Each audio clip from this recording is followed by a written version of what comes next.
Watch this.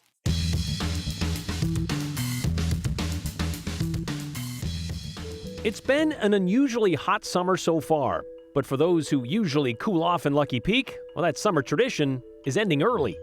So why is the Army Corps of Engineers gutting boating season with so much of the season left? How was school? Worst day of my life? What do you think? Except it was the best year for a couple of Eastern Idaho filmmakers. We're taking some sweet jumps 2 decades back to celebrate the 20th anniversary of Napoleon Dynamite. How do you celebrate the 2024 Olympic Summer Games without having to splurge for plane tickets? Well, we're going to show you where you can find some experiences from the City of Light right here in the City of Trees. Well, about 3 weeks ago, U.S. Army Corps of Engineers kind of took the wind out of the sails of summer boaters, specifically those that use Lucky Peak Reservoir, about 25 minutes outside of Boise. The Corps let everyone know they will be dropping the water levels of the man-made lake 1 to 2 feet per day beginning this week. And that drawdown will increase to more than 3 feet per day the second week of August, dropping the level of the lake by about 125 feet by the 1st of September. The lake's only at 250 feet deep at its deepest point. This will cut boating season by about 6 weeks. And the reason, they tell us, to do some repair work on the Turner Gulch boat ramp. We've mentioned this a few times over the last few weeks just to make sure that information gets out there. But that reminder prompted this message from Lori over the weekend, who asks, why now? Why do boat ramp maintenance, why does that have to happen in the middle of fire season? Why not wait until the fall? Okay, so now let's bring in Aspen Schumpert, who went out there to kind of figure out why does this have to happen now? Yeah, Brian, and this was actually a question that I heard from multiple boaters when I was out on the water today. The recreation season is getting cut short not only because of the repairs to one of the ramps, but because in order to make those repairs, they will need to lower the reservoir's water levels. The ramp that needs erosion repairs is the 70-year-old Turner Gulch boat ramp. This ramp is the longest boat launch on the reservoir, which allows boat access in the off-season when water levels are low. One man who lives just around the corner from Lucky Peak wants to know why this can't wait until later this year. Bummed out about it. We have a short season anyway. Evidently they're letting the water out to be able to work on one of the marinas, I understand. Sad that they can't figure out how to do that more in fall instead of peak, still summertime. Since mid-July, crews have been lowering water levels. U.S. Army Corps of Engineers tell me right now, levels are about 10 feet below normal, and they will take them down another 15 feet, making the boat ramps unusable for launch. They say the scheduling of those project works the best with flood control management and irrigation needs, and that if it was any later, the project delays could happen. The hot, the dry fall, late summer is a good time to make these repairs because that allows us to remain capacity for the next spring. Because a lot of times you'll start getting snow and rain starting typically around that November time frame into December. So we're trying to dodge that because it's a very hard stop by November 1st because we got to allow water to pass through from Arrow Rock down into Lucky Peak for flood risk management reasons. The rehabilitation construction is set to start September 3rd. Barricades and signs will let boaters know when each ramp is expected to close. Cybernagel says, yes, boating season is going to be cut short, but the project, which is expected to take up to 3 months, will allow for a low water use ramp for years to come. Brian, without these repairs, he says this ramp would be unusable in the future. Okay, so basically what they're saying is they have to make room for all the water that's coming down through Arrow Rock because it's in that chain of command, I should say. But they can't just let it all out at once to kind of make those repairs in September. So they got to do it over time. That's right. That starts now. So when does boating season come to an end? So officially we have 1 good week left of boating season before they start those closures, which will start August 3rd. And then throughout the month, those closures will continue before construction works starts after Labor Day weekend, September 3rd. And this means access to Lucky Peak at any of the inputs, right? That's right. Okay, so keep that in mind. You got about a week left. All right, thank you very much, Aspen. Appalling disregard of safety standards. That's the determination by OSHA after the agency's investigation into the Boise airport hangar collapse that killed 3 people. Plus, pro-Palestinian protesters get some protection from a judge, and firefighters are making progress on a few of the area's wildfires. Here's Abby Davis with the 411. The Occupational Safety and Health Administration, or OSHA, released the findings of its investigation into the deadly hangar collapse at the Boise airport. The collapse happened back in January, killing 3 people and injuring 9 others. OSHA says the building contractor, Big D Builders, ignored standard safety procedures and visible warning signs during construction. The report says OSHA also learned the construction contractor had ignored numerous indications the structure was unstable, including visibly curved, bent, and wavy structural I-beams, unbalanced columns, and several snapped wire rope cables. OSHA is proposing almost $200,000 in penalties. Pro-Palestine protesters in downtown Boise got a legal victory last week. A judge ruled on Thursday that in most cases, the state of Idaho can't remove tents or seize property from the ongoing demonstration. The protests began in May, calling for a ceasefire in Gaza. The demonstrators would wind up going back and forth with the state over what is considered camping, what is considered a protest, and what to do when the lawn needs maintained.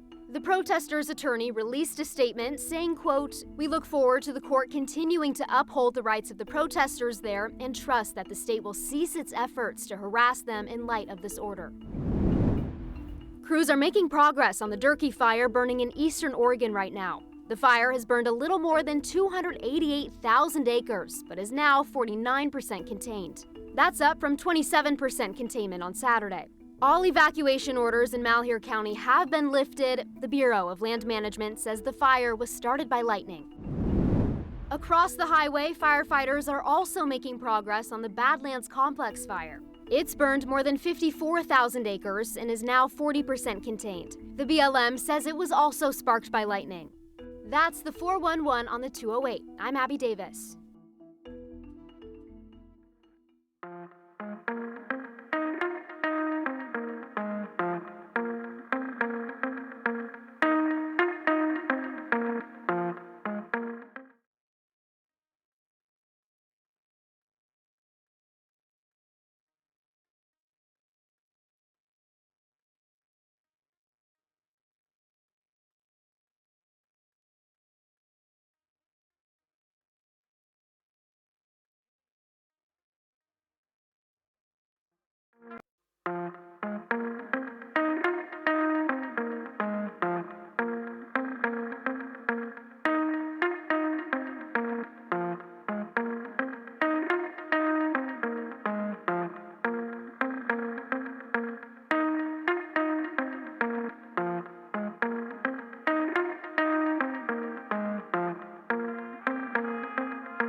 "20 years ago this summer, a low-budget movie from a couple of BYU film school buddies burst into theaters across the country and put Preston, Idaho on a lot of people's maps. Released in June of 2004, Napoleon Dynamite was so popular that summer that you could say, well, things were getting pretty serious, that the city of Preston decided to put on a festival to honor the film a year later. However, that flocking of film fans only lasted about 3 years. But this year, the city just couldn't let the 20th anniversary of whatever I feel like I want to do go without another gathering. Moon boots, dance lessons, tetherball tournaments, costume and tot eating contests at Big J's. All of that was happening this weekend in Napoleon Fest 2024. It was flippin' sweet this weekend in Preston, I should say. Okay, so not sure about the glass of milk, but you can see that even LaFonda showed up. That was Kip's soulmate. Don't worry, Napoleon, I'm sure there's a babe out there for you too. Well, in honor of that 20th anniversary and the return of the festival, we thought we'll bring back some pretty much our favorite stories on the cultural phenomenon from Eastern Idaho, putting all that in today's 208 Redial. How was school? Worst day of my life. What do you think? Napoleon Dynamite is the kind of movie a first-time filmmaker usually only dreams about. It's totally exceeded everybody's expectations. Jared Hess wrote and directed the movie. His first foray into the incredibly competitive film industry. I dry heaved for like the first couple of days of shooting. Like every morning I was just racked with nerves and I didn't really know what I was doing. He made the movie in just 3 weeks at a cost of $200,000. And cut. 6 months after its release, ticket sales in the U.S. are approaching $45 million. Dang. It recently opened in Australia and the United Kingdom as well. Lucky. The misadventures of an awkward Idaho teenager. Such an idiot. Jared says Napoleon Dynamite is loosely based on his own experiences growing up in Preston, Idaho. When you come from a family of 6 boys, there's plenty of material to base a character like Napoleon on. Jeez. The movie was such a hit, it seemed everyone involved wanted to capitalize on it. It's one of the classic scenes from last summer's cult classic movie. Napoleon Dynamite, needing a ride, finds one in this red lowrider. Is that on my driveway? That's my ride. Actually, it's his ride. Pat Evie rebuilt the car they call Lolo. Everybody calls it Lolo in Salt Lake. It's a 71 Pontiac Granville with a 455 high output V8. So this is from the movie? Yep. Vote for Pedro. Pat told us he was asked to read for the role of Uncle Rico. How much you want to make a bet I can throw a football over the mountains? Pat declined, but he did let them have his car. I just gave to him as is. And the rest is history. Yep, the popularity of Napoleon took off, leaving Pat behind. Yeah, I should have went to Preston. But taking his car with it. And now it's for sale. People just ask how much. What do you tell them? Make me an offer. You know how big this thing is? Well, we found out. No matter where we went, somebody seemed to recognize Lolo. Is it a movie? You've seen the movie, right? Yeah, I've seen the movie. You recognize the car? Pat wasn't the only one to recognize when to strike when the iron and the market is hot. Yeah, it's kind of an investment property for us. A duplex on a quiet street in Preston, Idaho. It's got a 2-bedroom apartment upstairs and a 1-bedroom in the basement. Little did he know, this modest home was about to gain international attention. It's featured in the multi-million-dollar smash hit, Napoleon Dynamite. Well, actually, we didn't know anything about the movie when we bought it. Paid $32,000 for it. And what are you hoping to sell it for? We're asking $99,500. A 200% markup based on home improvements and unexpected star power. It's Pedro's house, and the main scene was when they did the bike jumps. You ever take it off any sweet jumps? In the movie, Pedro is Napoleon Dynamite's best friend. You got like 3 feet of air that time. And Pedro's house is the backdrop for one of the most memorable scenes. But there's a bit of a buyer beware here. You see, not only will you know this is Pedro's house, so will every other Napoleon Dynamite fan who comes to town.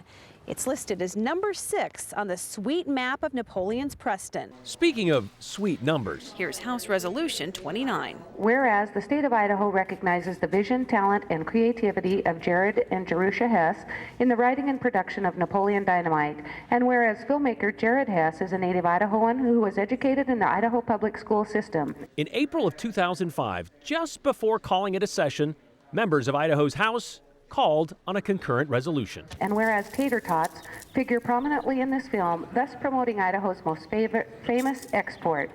And whereas the friendship between Napoleon and Pedro have furthered multi-ethnic relationships, and whereas Uncle Rico's football skills are a testament to Idaho's athletics.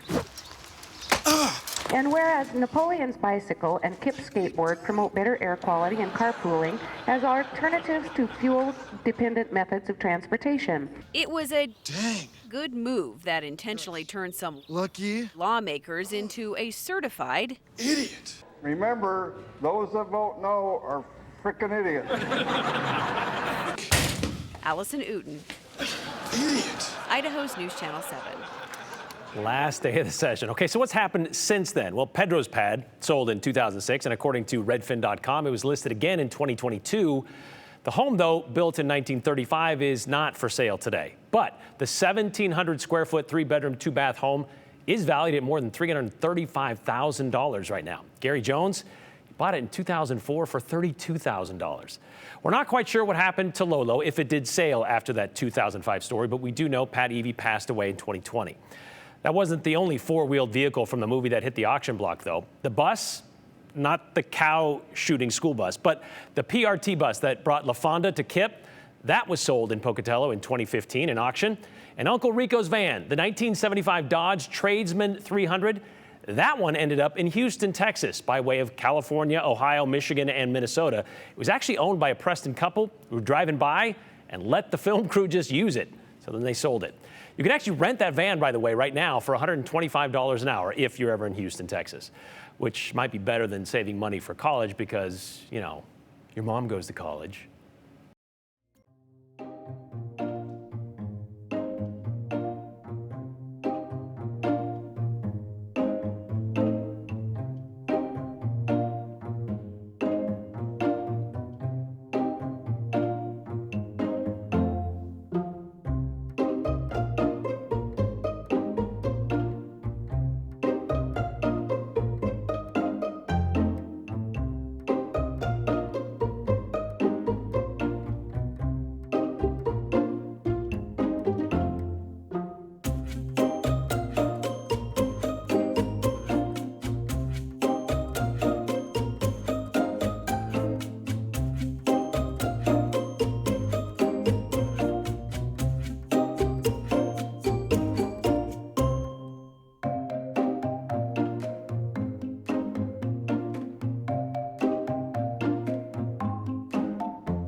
You know, one of the best things about the Summer Olympics, every 4 years you find yourself watching a game you probably wouldn't normally spend time even playing. Things like fencing, rugby, breaking, to name a few.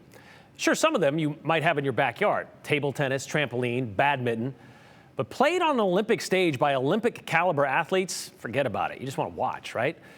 Just don't tell me you have a ping pong table and you haven't gone outside to try one of those high serves that you see during these Olympic Games, highlighted by the American Kanak Jaw. Yes, you've seen it.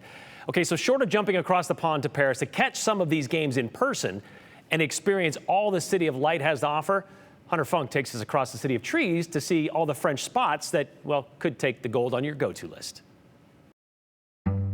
In Paris, you have the iconic Eiffel Tower. But in Boise, we have the Depot, our own iconic gem. Paris boasts the Pont Alexander III Bridge, but Boise proudly celebrates the Capitol Memorial Bridge connecting our city's two sides of towns. So why compare the two? Well, because both cities share a thriving French culture that bridges the gap between us. Share our experience. This is Marie Ann Glover. Yeah, so I'm the co-owner of Live and Learn with my friend Hortense. Their business teaches people French, holds workshops and local events, and consults those who want to take the trip to France. We are French girls who've lived in the US and taught in the US for many years.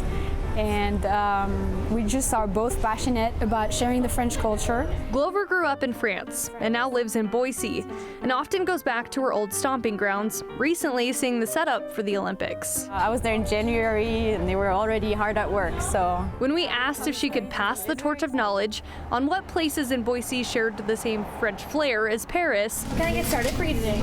there were some she put on the highest podium. We love a good bakery. The cafe culture is big in France. Anything else I can get for you? With a line out the door, it's a popular spot in Boise. Jean-Jou has amazing croissant. It's getting hard to find even a good croissant in France because they'll sometimes go the frozen way but yeah, those are great cakes and pastries. After a sweet treat, coffee takes center stage.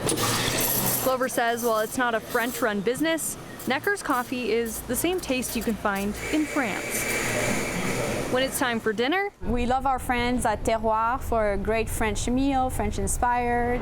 On 8th Street, you'll find French-inspired dishes. The steak tartare is like a super classic bistro dish that like you would find in many restaurants in Paris. And it's not just the food, but the atmosphere that mirrors what you'd find in France. French people love food, wine, like hospitality is very important to us, and gathering around the table and making sure people have a good time. So like that's a huge thing in the food scene. I think that every town should have. This date night wouldn't be complete without a movie. We go watch French movies. We love the flicks for that. They have great content of French-speaking movies. After you try all the spots in Boise and have a taste for more, Glover has some tips. There's just so much history and culture in France, but once you've done all those touristy things, maybe take time to head to lesser-known neighborhoods or regions. Having the Olympics in France has Glover feeling like she won gold. She says it allows people to learn more about her culture and open their minds to more. Our specialty is French, so I love to share that. But yeah, for anyone to just broaden their horizon and see something else than the place they've been brought up and the ways they were taught. I think it's something we need, especially nowadays. And she has a full list of tips for traveling to France. And to get a more authentic experience, we're going to have that on our story on our website, ktvb.com. Brian, are you drooling a little bit? Those looked amazing, those Yeah. pastries. Those are incredible. Okay, so Americans have this kind of reputation of having boorish behavior. Yeah. What should we do when it comes to etiquette? Yeah, I thought this was really interesting she had mentioned. So one, respect personal boundaries. Don't Okay. give them hugs right away. That's not like what you do in France. I thought that Really? was interesting. Because I've always heard that the personal space, though, is a lot closer in Europe. I mean, yeah, I guess, but Okay, just don't hug them. just don't hug them. Don't touch. Get close, yeah. don't touch. Gotcha. Get close, don't touch. The next thing, they're dressier there. Yeah. So don't wear those, flip-flops and shorts. Try to dress T-shirts, it up yeah. a little bit. Okay. And then the last thing, they just appreciate when you learn the French phrases. So then that way you can use them on them and they don't know. And then you can come back and annoy your friends by saying, Yes. here's what I learned. Yes, exactly. exactly. All right, thank you very much, Hunter. All right, taking a look at the medal count today. Day 3 of the Olympics, I believe. We're a little deeper into that. Right now, the United States has the most total medals with 20. France in second, the host country in second with 16 medals. Japan and China tied for third. They have 12 apiece. Great Britain bringing up the 5th place spot with 10. But we are looking at, we lead up in bronze, just not in gold so far.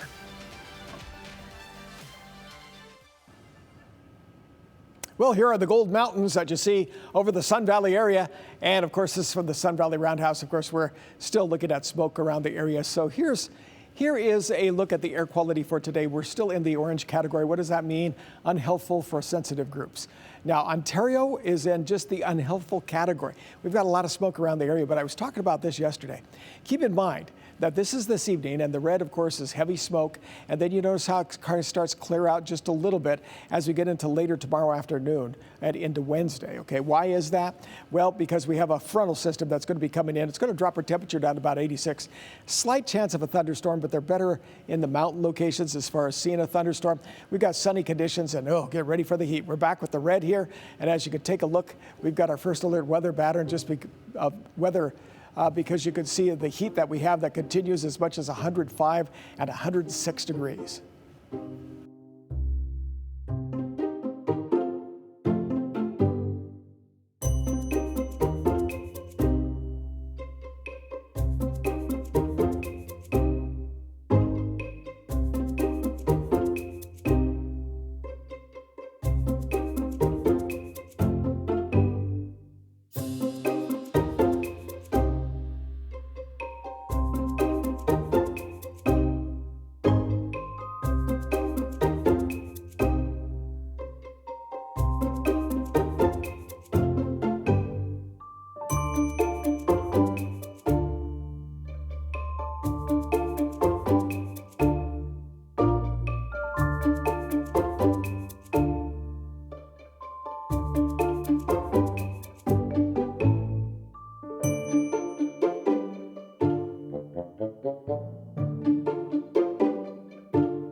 All right, we're still getting several questions about the drawdown on the water in Lucky Peak Reservoir and why it needs to happen now, why it needs to happen at all that kind of stuff. Like this one from Larry says, how is boater management a higher priority over water management or other repairs like that happen in the winter? Why can't this happen in the winter? And they kind of explained it. Well, the point is they got to start letting it out because, again, it's connected from Anderson Ranch to Boise or to Lucky Peak into the Boise River.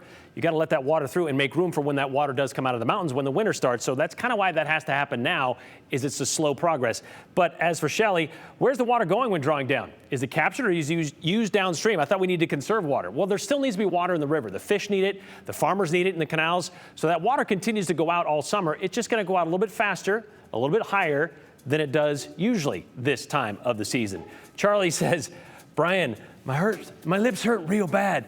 You're going to need that chapstick from Kip, especially if you want to tell your wife the delicious bass you caught her. She might want to give you a kiss for that one.